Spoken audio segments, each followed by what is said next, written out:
গোসল বা পুরুষ মাইয়াতের গোসল দেবে পুরুষেরা, অথবা তার স্ত্রী, আর আগের যুগে যেটা হতো তার দাসীও দিতে পারতো, যেহেতু তার দাসী তার স্ত্রীর বিধানের মধ্যে।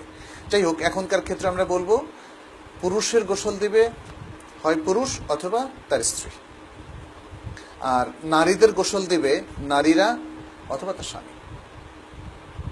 স্বামী ছাড়া আর অন্য কোনো পুরুষ কোনো নারীকে গোসল দেবে না, স্ত্রী ছাড়া অন্য কোনো নারী পুরুষকে গোসল দেবে না। এই এখানে আয়েশা রাদিয়াল্লাহু তাআলা আনহা হাদিস আছে, তিনি বলেছেন রাজা রাসূলুল্লাহ সাল্লাল্লাহু আলাইহি ওয়াসাল্লাম মিনাল বাকিঈ ফাওয়াজাদানি ওয়া আনা আজিদু সুদাআন ফি রাসি। বাকি থেকে একবার রাসূল সাল্লাল্লাহু আলাইহি ওয়াসাল্লাম আসলেন, সম্ভবত কবর জিয়ারত করে তিনি আসলেন, এবং আমাকে দেখলেন যে আমার মাথায় প্রচন্ড ব্যথা, সুদাআন ফি রাসি, এবং এতই ব্যথা যে ওয়া আনা আকুল ওয়া রাসা, হায় আমার মাথা গেল, আমি এভাবে বলছিলাম, এত প্রচন্ড ব্যথা ছিল। ফাকালা বাল আনা ইয়া আয়েশা ওয়া রাসা, রাসূল সাল্লাল্লাহু আলাইহি ওয়াসাল্লাম বলেন বরং আমারও মাথা গেল, মানে সম্ভবত রাসূল সাল্লাল্লাহু আলাইহি ওয়াসাল্লামের মাথা তখন হয়তো ব্যথা ছিল বা এরকম একটা কিছু ছিল।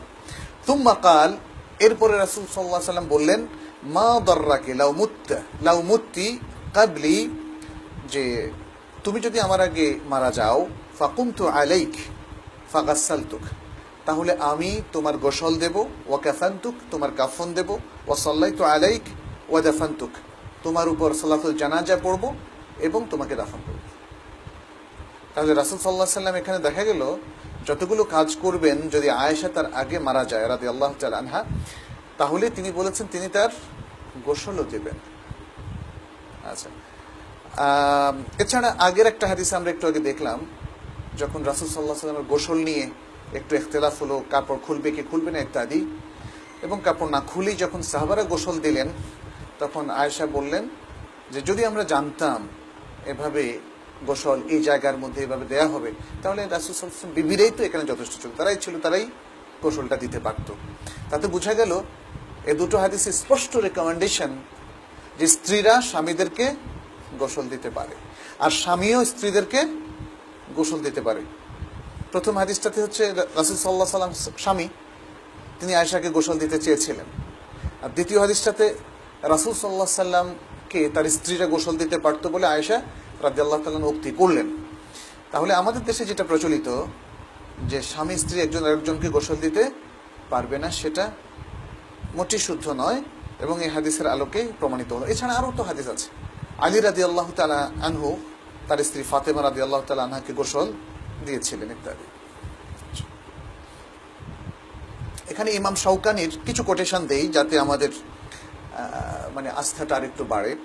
ইমাম শাওকানি বলেছেন যে এই যে হাদিসটা বর্ণনা করা হলো, এর মধ্যে দলিল আছে যে স্ত্রী তার স্বামীকে গোসল দিতে পারবে যখন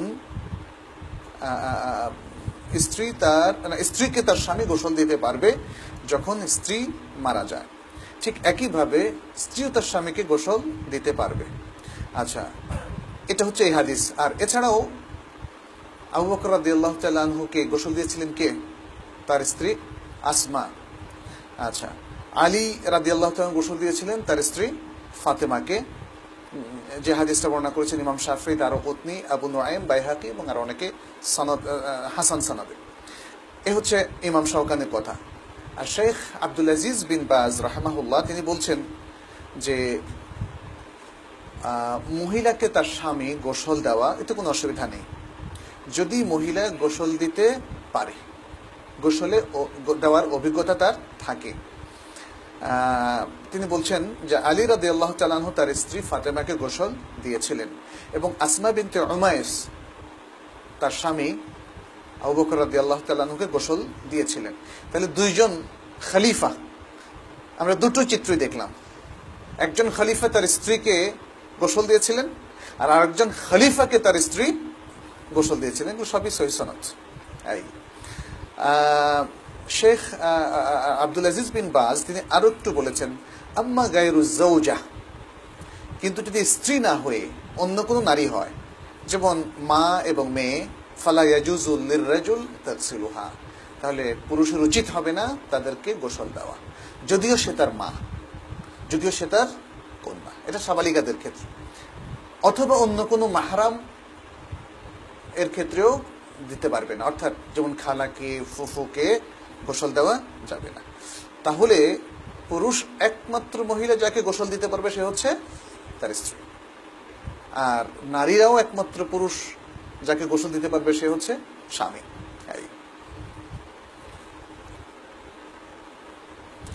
এখানে একটা মত আছে, সেটি হচ্ছে যখন 7 বছর এর ছোট হয়, ছেলে হোক মেয়ে হোক, তারা যদি 7 বছরের ছোট হয়, কারণ তখন তাদের জন্য তারা শিশু, তাদেরকে আওরা হিসাবে দেখা হচ্ছে না, ফলে এই 7 বছরের নিচে হলে তাহলে পুরুষ নারী উভয়ই এই 7 বছরের মানে লিঙ্গ যদি ভিন্ন হয়, পুরুষরা 7 বছরের নিচের নারী শিশুকে গোসল দিতে পারবে, আবার নারীরাও পুরুষ শিশুকে গোসল দিতে পারবে, ছোট্ট শিশু যদি হয়।